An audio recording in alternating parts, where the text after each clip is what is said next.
COVID-19 সংক্ৰমণ বৃদ্ধিৰ প্ৰতি লক্ষ্য ৰাখি সমগ্ৰ কামৰূপ মহানগৰ জিলাৰ 28 জুনৰ পৰা বলবৎ হোৱাকৈ 14 দিনৰ বাবে সম্পূৰ্ণ লকডাউন ঘোষণা কাইলৈৰ পৰা ৰাজ্যজুৰি নৈশ সান্ধ্য আইন কাজিৰঙা ৰাষ্ট্ৰীয় উদ্যান আৰু পবিতৰা অভয়াৰণ্যকে ধৰি উজনি আৰু নামনি অসমৰ বহু অঞ্চল বানৰ কবলত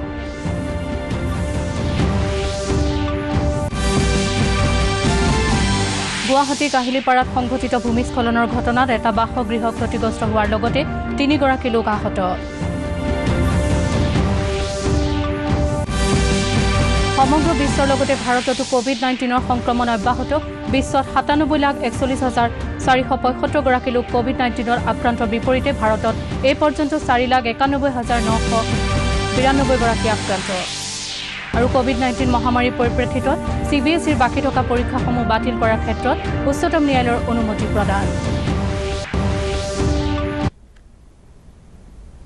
নমস্কাৰ সন্ধিয়াৰ বাতৰিৰ সৈতে ষ্টুডিঅত মই ৰশ্মিৰেখা শৰ্মা এতিয়া বিতং বাতৰি কোভিড-19 সংক্ৰমণ বৃদ্ধিৰ প্ৰতি লক্ষ্য ৰাখি সমগ্ৰ কামৰূপ মহানগৰ জিলাত 28 জুনৰ সন্ধিয়া 7 বজাৰ পৰা বলবৎ হোৱাকৈ 14 দিনৰ বাবে অৰ্থাৎ 12 জুলাইলৈকে সম্পূৰ্ণ লকডাউন ঘোষণা কৰা হৈছে আজি গুৱাহাটীত আয়োজিত এখন সংবাদমেলত স্বাস্থ্যমন্ত্ৰী ডক্টৰ হিমন্ত বিশ্ব শৰ্মাই এই কথা ঘোষণা কৰি কয় যে এই লকডাউনৰ সময়ছোৱাত প্ৰথম 7 দিন কঠোৰভাৱে বলবৎ কৰা হ'ব আৰু ইয়াৰ পৰ্যালোচনা কৰি পৰৱৰ্তী 7 দিনৰ বাবে লকডাউনৰ নীতি নিয়ম শিথিলকৰণ সম্পৰ্কত নতুন ঘোষণা কৰা হ'ব তেওঁ কয় যে এই লকডাউনৰ সময়ছোৱাত প্ৰথম 7 দিনৰ বাবে মহানগৰ জিলাখনৰ চিকিৎসালয় আৰু ফাৰ্মাসীসমূহৰ বাহিৰে বাকি সকলো দোকান পোহাৰ বন্ধ থাকিব লকডাউনৰ সময়ছোৱাত গুৱাহাটীলৈ আন্তঃজিলা পৰিবহণ ব্যৱস্থা বন্ধ থকাৰ লগতে সকলো ধৰণৰ ধৰ্মীয় অনুষ্ঠান প্ৰতিষ্ঠানো বন্ধ থাকিব লকডাউনৰ সময়ছোৱাত গুৱাহাটী মহানগৰীৰ চৰকাৰী আৰু বেচৰকাৰী কাৰ্যালয়সমূহ বন্ধ থাকিব অৱশ্যে চৰকাৰৰ যুটীয়া সচিব পৰ্যায়ৰ বিষয়াসকলে কাৰ্যালয়ত উপস্থিত থাকিব লাগিব বুলি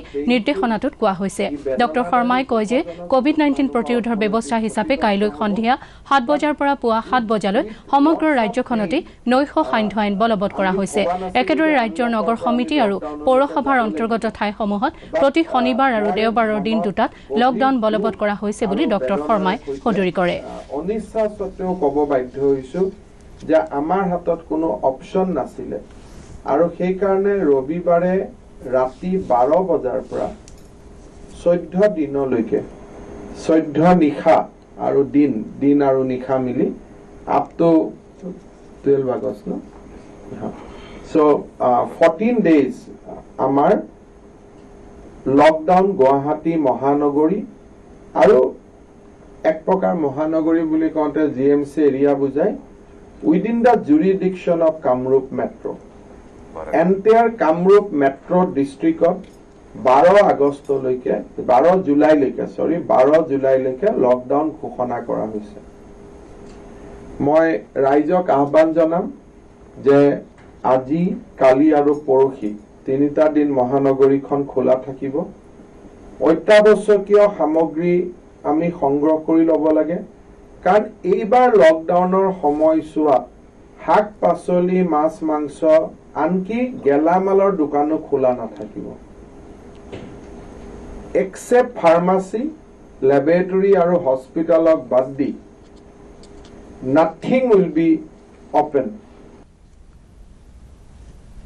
অসমত কোভিড-19 আক্ৰান্ত ৰোগীৰ সংখ্যা ক্ৰমাৎ বৃদ্ধি পাইছে স্বাস্থ্যমন্ত্ৰী ডক্টৰ হিমন্ত বিশ্ব শৰ্মাই টুইটযোগে প্ৰকাশ কৰা অনুসৰি কালি নতুনকৈ 276 গৰাকী লোকৰ দেহত কোভিড-19 ধৰা পৰাৰ পাছত ৰাজ্যখনত এই ৰোগীৰ সংখ্যা 6646লৈ বৃদ্ধি পাইছে অৱশ্যে কোভিড-19 আৰোগ্য লাভ কৰা লোকৰ সংখ্যা ক্ৰমাৎ বৃদ্ধি পাবলৈ লৈছে এই পৰ্যন্ত ৰাজ্যখনত 4033 গৰাকী লোকক চিকিৎসালয়ৰ পৰা যাবলৈ দিয়া হৈছে বৰ্তমান অসমত 2601 গৰাকী লোকৰ দেহত কোভিড-19 সক্ৰিয় হৈ আছে অসমত এতিয়ালৈকে 9 গৰাকী লোকৰ কোভিড-19ত মৃত্যু হৈছে অৰুণাচল প্ৰদেশত হৈ থকা মুখলধাৰ বৰষুণৰ ফলত অন্যান্য ঠাইৰ লগতে লখিমপুৰ জিলাৰ নদ নদীসমূহ ফেনে ফুটুকাৰে বাঢ়িবলৈ লৈছে জিলাখনৰ ঘাগৰ গাভৰু আৰু হিঙৰা নদীৰ বাঢ়নী পানীয়ে বিস্তৃত অঞ্চল প্লাবিত কৰিছে গাভৰু নদীৰ পানীয়ে নিজ লালুক গাঁও পঞ্চায়তৰ 4টাকৈ ৱাৰ্ড বুৰাই পেলাইছে একেদৰে সুৱনহিৰি আৰু ঘাগৰ নদীৰ বাঢ়নী পানীত জিলাখনৰ 1 নম্বৰ হিন্দু আদৰ্শ গাঁওখনো সম্পূৰ্ণৰূপে বুৰ গৈছে ইফালে জিলা প্ৰশাসনে ক্ষতিগ্ৰস্ত লোকসকলক উদ্ধাৰ কৰি আশ্ৰয় শিবিৰত ৰখাৰ ব্যৱস্থা কৰাৰ লগতে সাহায্য সামগ্ৰী প্ৰদান কৰিছে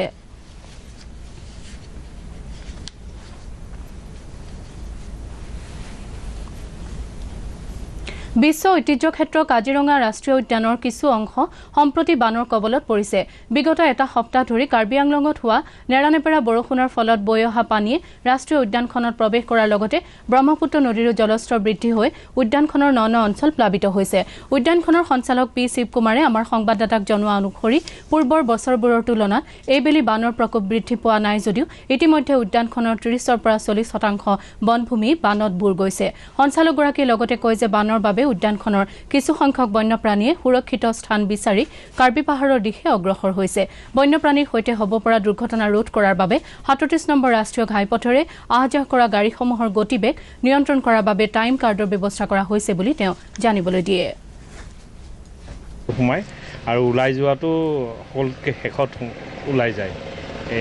বুঢ়াপা ৰেঞ্জৰ অন্তৰ্গত যিবিলাক এলেকা এই বছৰ পানীটো আহিছে, সোমাইছে আৰু প্ৰায়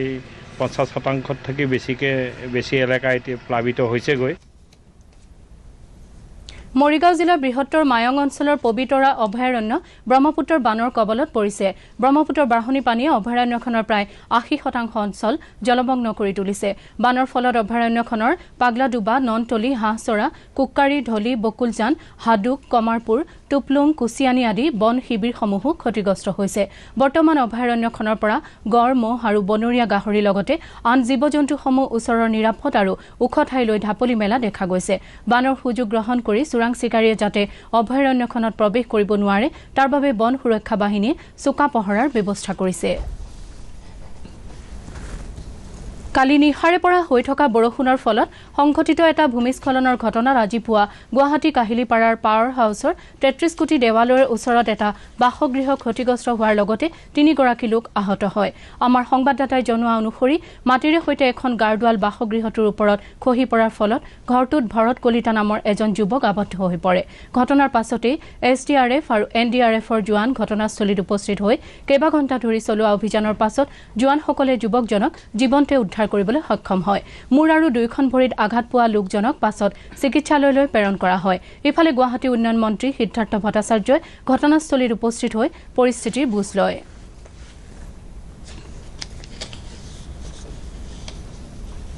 উজনি অসমৰ লগতে নামনি অসমতো বান পৰিস্থিতিয়ে জটিল ৰূপ ধাৰণ কৰিছে। নলবাৰী জিলাৰ পশ্চিম নলবাৰী ৰাজচক্ৰৰ শিয়ালমাৰীত যোৱা নিশা মৰা পাগলাদিয়া নৈৰ দুঠাইত মথাউৰি ছিঙাৰ ফলত অঞ্চলটোৰ প্ৰায় 20খন গাঁও বানৰ কবলত পৰিছে। আমাৰ সংবাদদাতাই জনোৱা মতে মৰা পাগলাদিয়া আৰু বুঢ়াদিয়া নৈৰ পানী ফেটে ফুটুকাৰে বাঢ়ি থকাৰ ফলত জিলাখনৰ আন ঠাইতো মথাউৰি ছিঙাৰ আশংকাই দেখা দিছে। ইফালে পাগলাদিয়া নৈৰ বানে জিলাখনৰ ধমধমা আৰু বৰভাগ অঞ্চলৰ প্ৰায় 18খন গাঁও বুৰাই পেলাইছে। বৰ্তমান পানীৰ কণ্ডিশ্যন কেনে দাদা? হয়, যোৱা কালিৰ পৰা নলবাৰীৰো পৰিস্থিতি যথেষ্ট উদ্বেগজনক হৈ আছে আৰু ভূটানৰ পৰা পানী এৰি দিয়াৰ ফলত ফেনে ফুটুকাৰে প্ৰায় আটাইকেইটা নদীৰ জলপৃষ্ঠ যথেষ্টখিনি বৃদ্ধি পাইছে, যাৰ ফলত যোৱাকালি আবেলি মৰা পাগলাদিয়াৰ শিয়ালমাৰী গাঁৱৰ অঞ্চলৰ যি DRDৰ কৃষি বান্ধ আছিল তাত প্ৰায় 12 মিটাৰৰ এটা দৈৰ্ঘ্যৰ মথাউৰি ভাঙি গৈছে। আমাৰ ফলত প্ৰায় 20 গাঁও খুব কম সময়ৰ ভিতৰতে প্লাবিত হয় আৰু মানুহৰ ঘৰৰ ভিতৰত পানী সোমায়। ভাৰতত কোভিড-19 সংক্ৰমণ অব্যাহত থকাৰ মাজতে এই ৰোগত আৰোগ্য লাভৰ সংখ্যাও ক্ৰমাৎ বৃদ্ধি পাই আছে। শেহতীয়া তথ্য অনুসৰি দেশত এই পৰ্যন্ত 4,91,992 গৰাকী লোক কোভিড-19ত আক্ৰান্ত হোৱাৰ বিপৰীতে 2,86,019 গৰাকী লোক সুস্থ হৈ উঠিছে। দেশত কোভিড-19ত এতিয়ালৈকে 15,319 গৰাকী লোকৰ মৃত্যু হৈছে। মহাৰাষ্ট্ৰত সৰ্বাধিক 1,47,741 গৰাকী লোক আক্ৰান্ত হোৱাৰ বিপৰীতে 77,453 গৰাকী লোকে আৰোগ্য লাভ কৰিছে। একেদৰে দিল্লীতো কোভিড-19 সংক্ৰমণ অব্যাহত আছে। দিল্লীত এই পৰ্যন্ত 73,780 গৰাকী লোক এই ৰোগত আক্ৰান্ত হৈছে আৰু ইয়াৰে 44,765 গৰাকী লোক সুস্থ হৈ উঠিছে। উত্তৰ পূৰ্বাঞ্চলৰ ৰাজ্যসমূহৰ ভিতৰত ত্ৰিপুৰাত 1,290, মণিপুৰত 1,056, নাগালেণ্ডত 355, অৰুণাচলত 160, মিজোৰামত 145, ছিকিমত 85 আৰু মেঘালয়ত 46 গৰাকী লোক এতিয়ালৈকে কোভিড-19ত আক্ৰান্ত হৈছে।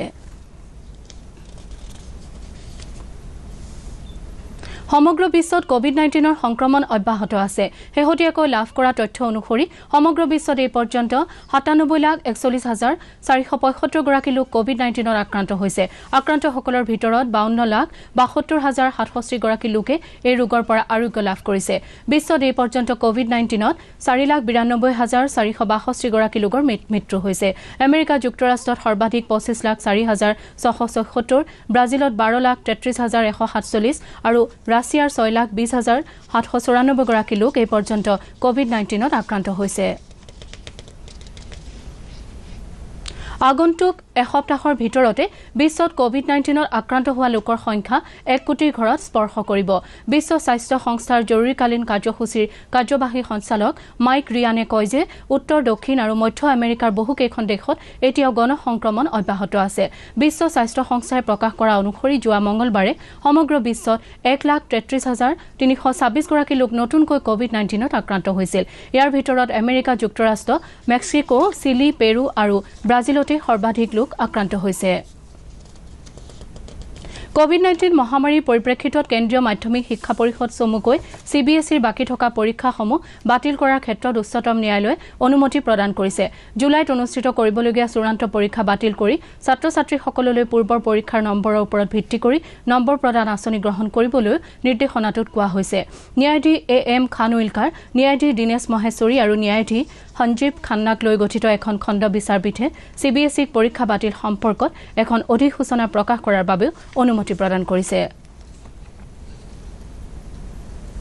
যোগাযোগ ব্যৱস্থা ক্ষীপ্ৰ কৰি তোলাৰ উদ্দেশ্যে ৰাজহ আৰু দুৰ্যোগ ব্যৱস্থাপনা বিভাগৰ উদ্যোগত চিপাঝাৰ আৰু পাথৰিঘাট ৰাজচক্ৰৰ অন্তৰ্গত গাঁওবুঢ়াসকলৰ মাজত বিনামূলীয়া স্মাৰ্টফোন বিতৰণ কৰা হয় এই উপলক্ষে কালি দৰং জিলাৰ পাথৰিঘাট ৰাজচক্ৰ বিষয়াৰ কাৰ্যালয়ৰ সভাগৃহত আয়োজন কৰা এটা অনুষ্ঠানত এই ফোনসমূহ বিতৰণ কৰা হয় অনুষ্ঠানত বিধায়ক বিনন্দ কুমাৰ শইকীয়া উপায়ুক্ত দিলীপ কুমাৰ বৰা প্ৰমুখ্যে কেইবাগৰাকীও শীৰ্ষ বিষয়া অংশগ্ৰহণ কৰে এই অত্যাধুনিক ফোনৰ সহায়ত গাঁওবুঢ়াসকলে সংশ্লিষ্ট গাঁওসমূহৰ প্ৰয়োজনীয় খবৰ অতি সহজ আৰু কম সময়ৰ ভিতৰতে জিলা প্ৰশাসনক জনোৱাৰ ক্ষেত্ৰত সহায়ক হৈ উঠিব বুলি আশা প্ৰকাশ কৰা হৈছে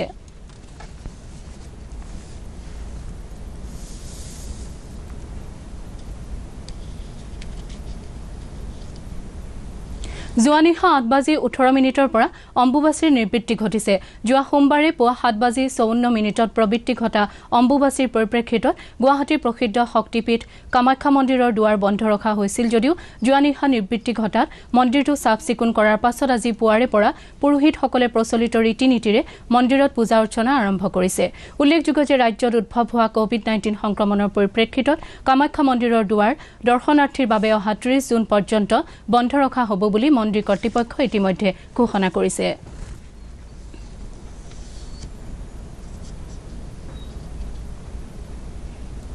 বাতৰি শেষ কৰাৰ আগতে প্ৰধান বাতৰিসমূহ আকৌ এবাৰ কোভিড-19 সংক্ৰমণ বৃদ্ধিৰ প্ৰতি লক্ষ্য ৰাখি সমগ্ৰ কামৰূপ মহানগৰ জিলাত অহা 28 জুনৰ পৰা বলবৎ হোৱাকৈ 14 দিনৰ বাবে সম্পূৰ্ণ লকডাউন ঘোষণা কাইলৈৰ পৰা ৰাজ্যজুৰি নৈশ সান্ধ্য আইন কাজিৰঙা ৰাষ্ট্ৰীয় উদ্যান আৰু পবিতৰা অভয়াৰণ্যকে ধৰি উজনি আৰু নামনি অসমৰ বহু অঞ্চল বানৰ কবলত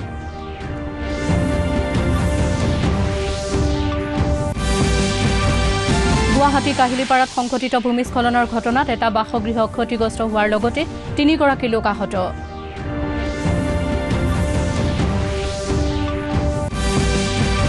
সমগ্ৰ বিশ্বৰ লগতে ভাৰততো কোভিড-19 সংক্ৰমণ অব্যাহত বিশ্বত 97,41,475 গৰাকী লোক কোভিড-19ত আক্ৰান্তৰ বিপৰীতে ভাৰতত এই পৰ্যন্ত 4,91,992 গৰাকী আক্ৰান্ত আৰু কোভিড-19 মহামাৰীৰ পৰিপ্ৰেক্ষিতত CBSEৰ বাকি থকা পৰীক্ষাসমূহ বাতিল কৰাৰ ক্ষেত্ৰত উচ্চতম ন্যায়ালয়ৰ অনুমতি প্ৰদান আমাৰ আজিৰ সন্ধিয়াৰ বাতৰি ইমানতে শেষ হ'ল পৰৱৰ্তী বাতৰি সংবাদ লোহিত নিশা 8:30 বজাত প্ৰচাৰিত হ'ব নমস্কাৰ